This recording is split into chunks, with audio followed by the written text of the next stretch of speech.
இன்றைய ஆன்மீக தகவல். சித்திரை தொடங்கி பங்குனி வரை ஒவ்வொரு மாதத்துக்கும் ஒரு சிறப்பு இருக்கின்றது. எல்லா மாதங்களுமே இறைவனுக்கான மாதங்கள் என்றாலும் ஒவ்வொரு மாதத்துக்கும் ஒரு தனிச்சிறப்பு என்பது இருக்கின்றது. அப்படி கடந்து போன மாதம் மாசி மாதம். இப்போது நாம் பங்குனி மாதத்திலே இருக்கின்றோம். கடந்து போன மாசி மாதத்துக்கு அந்த மாசி மாதத்திலே பல சிறப்புகள் எல்லாம் நடைபெற்றது. மகா கும்பமேளா நிறைவு பெற்றது. மாசி மகம், இப்படி எத்தனையோ நல்ல நிகழ்வுகள் எல்லாம் மாசி மாதத்திலே இருக்கின்றது. கும்ப மாதம் என்று அழைக்கப்படுகின்ற சிறப்பிக்கப்படுகின்ற இந்த மாசி மாதம் முழுவதுமே புண்ணிய நீராடிட ஏற்ற புனித மாதமாக கருதப்படுகின்றது. புண்ணிய காலங்களிலே மிகச்சிறந்ததாக கருதப்படுவது மகாமகம் என்று சொல்லப்படுகின்றது. பிறவி பெருங்கடலிலே விழுந்து துன்பக் கடலிலே மாய்ந்தெழுந்தும் ஆன்மாவானது இறைவனது அருட்கடலாகிய இன்ப வெள்ளத்திலே அமிழ்ந்து திளைக்கச் செய்கின்ற நன்னாளே மாசி மாக கடலாடு தீர்த்தமாகும். இந்த உமாதேவியார் மாசி மாதத்திலே மக நட்சத்திரத்திலே தக்ஷனினுடைய மகளாக அவதரித்தாள். ஆகவே இந்த நன்னாளானது தேவியினுடைய விழாவாக கொண்டாடப்படுகின்றது. ஒவ்வொரு தமிழ் மாதத்திலும் பௌர்ணமி திதி வருகின்றது. நன்னாளிலே என்ன நட்சத்திரம் உள்ளதோ அதையே அந்த மாதத்தினுடைய பெயராகவும் வரும்படி அமைத்துள்ளார்கள். மாசியிலே சிறந்து விளங்குவது மக நட்சத்திரம். அதன்படி மாசி மாதம் வருகின்ற பௌர்ணமியிலே மக நட்சத்திரம் பிறப்பதால் இந்த மாதம் மாசி மாதம், மாக மாதம் என்று அழைக்கப்படுகின்றது. தமிழ் மாதமாகும். கோவில்களிலே திருவிழாக்களை கொண்டாடுவது ஒரு நன்னாளாகவே திகழும். அதாவது இந்த பௌர்ணமி நாளை கோவில்களிலே மிகச்சிறப்பான நாளாக கொண்டாடுவார்கள். அந்த வகையிலே இந்த மாசி மாதம் மக நட்சத்திரத்திலே நடைபெறுகின்ற மகத் திருவிழா, மாசி மகத் திருவிழா, தலம், மூர்த்தி, தீர்த்தம் என்ற 3 தீர்த்தத்துக்கு முக்கியத்துவம் அளிக்கப்படுகின்ற விழாவாக அமைந்துள்ளது. இதனை மகா ஸ்நானம் என்று சிறப்பித்து கூறுவார்கள். மனிதர்கள் தங்களுடைய பாவங்களை எல்லாம் போக்கிக் கொள்ளும் வழிகளிலே மாசி மக புனித நீராடலும் உண்டு. நீரின்றி அமையாது உலகு என்கின்றார் திருவள்ளுவர். நீர்நிலைகளினுடைய பாதுகாப்பு கருதி நம்முடைய முன்னோர் பல திருவிழாக்களை உருவாக்கியுள்ளனர். அதிலே ஒன்றுதான் இந்த மாசி மக திருவிழா. சைவ வைணவ ஒற்றுமை விழாவாகவே இந்த விழா கருதப்படுகின்றது. காரணம், மாசி மகம் என்பது சிவன் கோவில்களிலேயும் மிகப்பெரிய திருவிழா, முருகர் கோவில்களிலே மிகப்பெரிய திருவிழா, சக்தி தலங்களிலே பெரிய திருவிழா, அதேபோல் வைணவ தலங்களிலே பெருமாளுக்கு மிகச்சிறப்பான விழாவாக நடைபெறுகின்றது.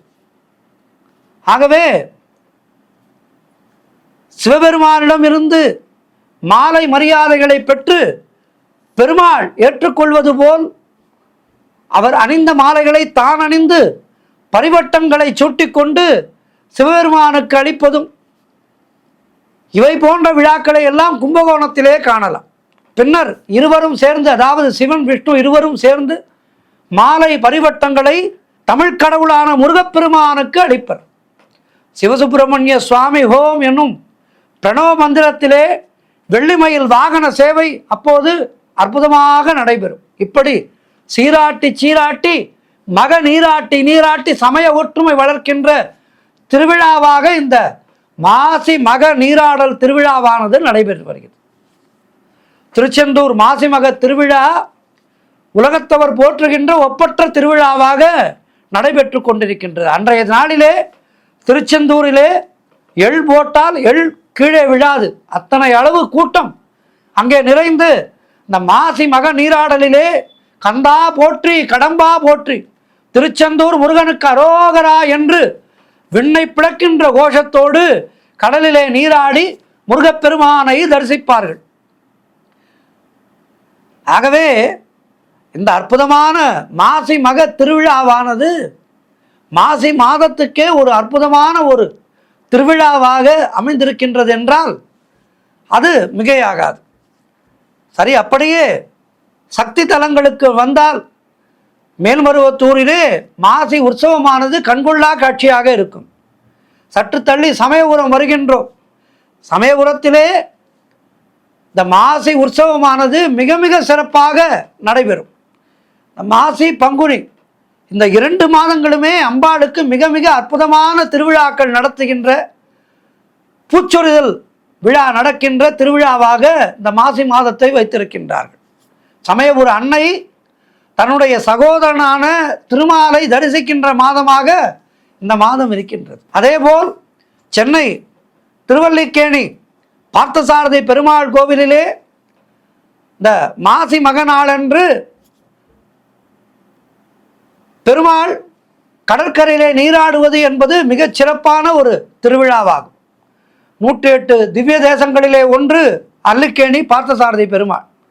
பெருமாள் அன்றைய நாளிலே அற்புதமாக கடலிலே நீராடி மக்களுக்கெல்லாம் காட்சி தருகின்றார்.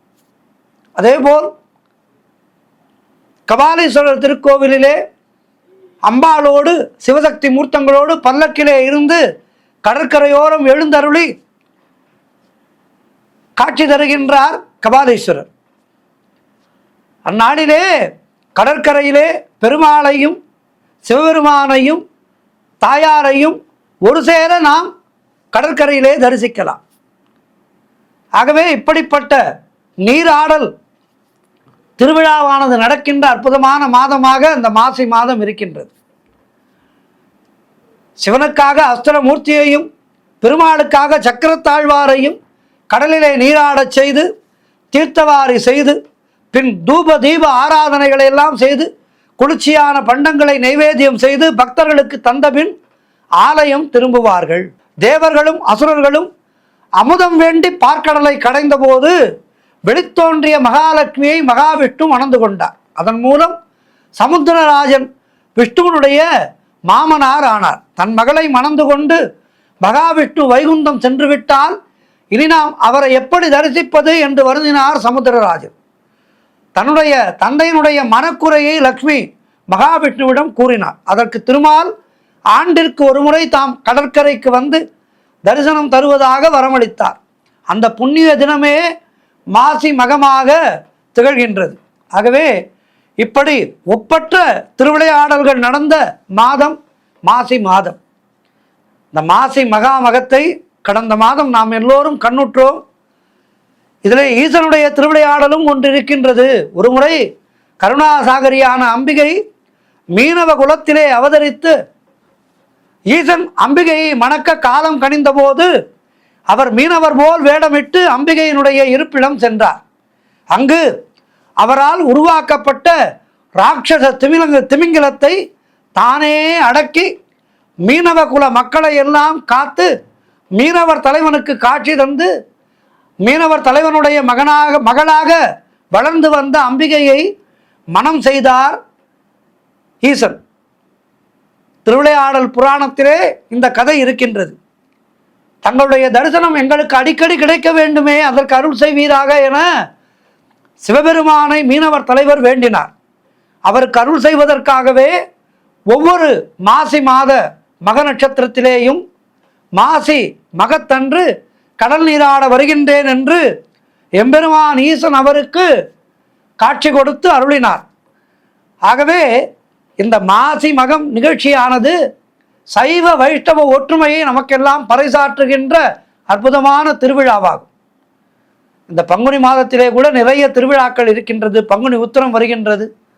ஆக 12 மாதங்களுமே நம்முடைய சனாதன தர்மத்திலே மிக மிக முக்கியமான மாதங்களாக கருதப்பட்டிருக்கின்றது.